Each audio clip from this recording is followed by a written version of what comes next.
কুয়াকাটা গিয়ে আমি শুধু সমুদ্র দেখিনি, ঢেউর আড়ালে খুঁজে পেয়েছি এক ভিন্ন ধর্মীয় জগৎ।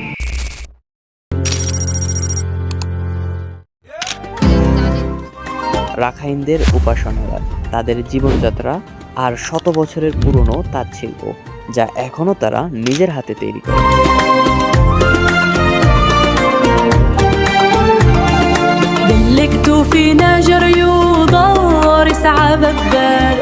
So hello everyone, assalamu alaikum, this is me Shihan Hussain and welcome to my new vlogs video। আর আজকের ভিডিওতে আমরা চলে এসেছি কুয়াকাটার এমন একটি জায়গায় যেখানে রয়েছে এক ভিন্ন ধর্মীয় সাংস্কৃতিক ইতিহাস আর জীবনধারার এক অনন্য মিশ্রণ। আজ আমরা ঘুরে দেখব তাদের কালচার, তাদের জীবনযাপন আর সেই ঐতিহাসিক কূপ যার থেকেই নামকরণ করা হয়েছে বাংলাদেশের অন্যতম সমুদ্র সৈকত কুয়াকাটা। কুয়াকাটায় গিয়ে আমি শুধু সমুদ্র দেখিনি। সর্বপ্রথম আমরা ঢুকে পড়লাম একটি বৌদ্ধ ধর্মীয় উপাসনালয়। এখানে প্রবেশ করতে হলে আমাদের 20 টাকা দিয়ে টিকিট সংগ্রহ করতে হয়েছে। টিকিট নেওয়ার সময় প্রথমেই চোখে পড়ল ছোট্ট ছোট্ট বাচ্চারা তাদের ধর্মীয় পোশাক পরে বসে আছে, দেখতে সত্যি অনেক সুন্দর লাগছে। আমরা তাদের ক্যামেরার সামনে আসার জন্য বলেছিলাম, কিন্তু তারা তেমন আগ্রহ দেখায়নি। যাই হোক, আমরা ভেতরে ঢুকে পড়লাম।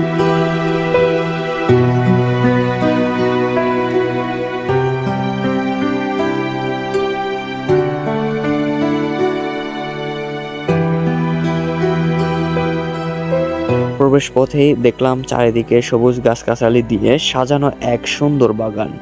মন্দিরের মেইন গেটেই ছিল দুটো বাঘের মূর্তি।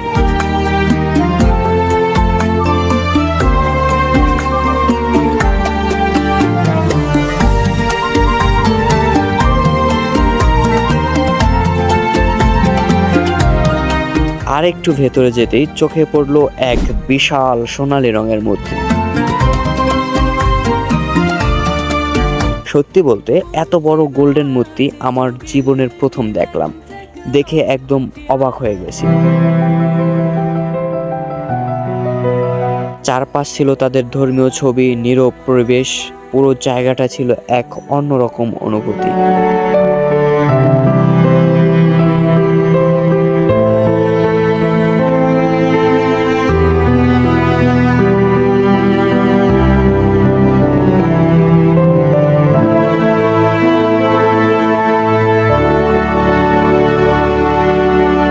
আপনি যে ধর্মেরই হন না কেন, আপনি যদি একটি ধর্মীয় উপাসনালয়ে আসেন তাহলে সেখানে সর্বোচ্চ চেষ্টা করবেন সেখানকার সম্মানটা ধরে রাখার জন্য। কারণ আপনি অন্য ধর্মকে বেজ্জিতি করে আপনার নিজের ধর্মকে সম্মানিত করবেন, সেটা কখনো আপনার ধর্মকে সম্মানিত করা হবে না। আপনার মন চাইলে আসবেন, না চাইলে আসবেন না।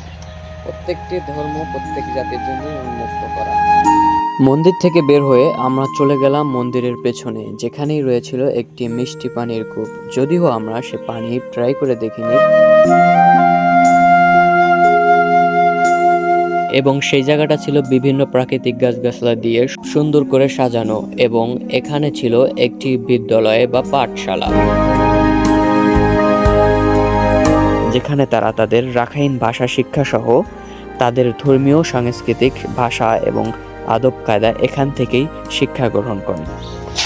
আমরা এখন ভিতরে প্রবেশ করছি, আর দেখতে পাচ্ছেন আমার পেছনে রয়েছে সেই কূপটি, যেটা খুবই গভীর।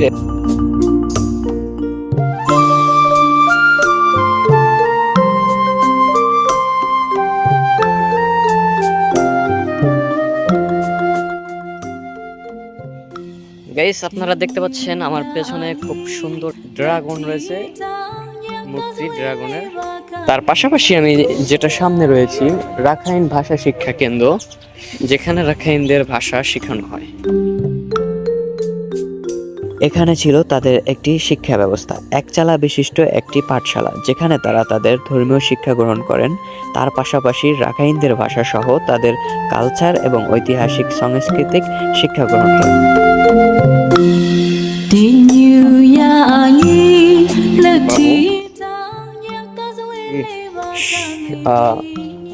সাপের মধ্যে তাদের ধর্মীয় একজন নেতা বা পণ্ডিত হবে। পাশেই ছিল বিভিন্ন মূর্তি, ড্রাগন, কুমির আর আরো কিছু অজানা প্রাকৃতিক স্ট্যাচু, যেগুলো দেখতে সত্যি দারুণ লাগছিল। এরপর আমরা চলে এলাম তাদের বসতবাড়ি আর মার্কেট এলাকায়, এবং এখানেই সবচেয়ে অবাক করা বিষয়টি কি জানেন?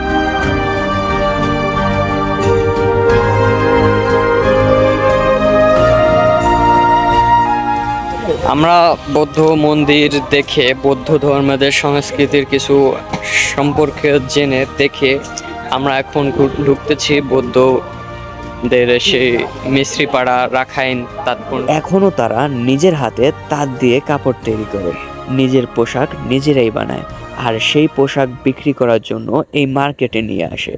এখানে আসা পর্যটকরা এই মার্কেট থেকে তাদের তৈরি কাপড়, আচার, সামুদ্রিক পণ্য এবং বিভিন্ন ঐতিহ্যবাহী জিনিস সংগ্রহ করে। আমরা ঘুরে দেখলাম তাদের ব্যবসা বাণিজ্য এলাকা, তাদের বসতবাড়ি, আর প্রতিটি জায়গাতেই তাদের সাংস্কৃতিক ছাপ স্পষ্ট।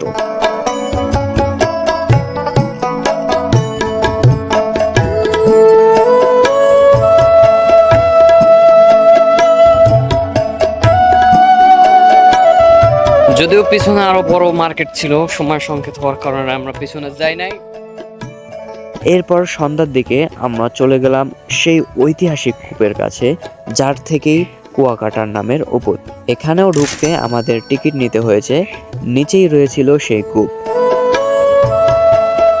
ইতিহাস থেকে জানা যায় 1784 সালে আরাকান অঞ্চল থেকে আগত রাখাইন সম্প্রদায়ের মানুষ এখানে বসতি স্থাপন করেন। সমুদ্রের কাছে মিঠা পানির তীব্র সংকট থাকায় তারা এই কূপ খনন করেন পানির প্রয়োজন মেটাতে। স্থানীয় ভাষায় কু অর্থ কূপ আর কাটা অর্থ খনন করা, সেখান থেকেই নাম হয় কুয়াকাটা।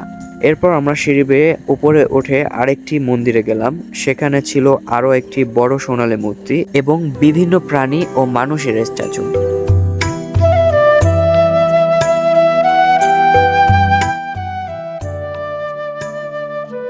নিচে ছোট্ট মন্দিরে কিছু খাদেমের সাথেও কথা হলো। তারা জানালেন এটি রাখাইনদের উপাসনালয়, এখানেই তারা প্রার্থনা করেন, সুখ দুঃখের কথা তুলে ধরেন।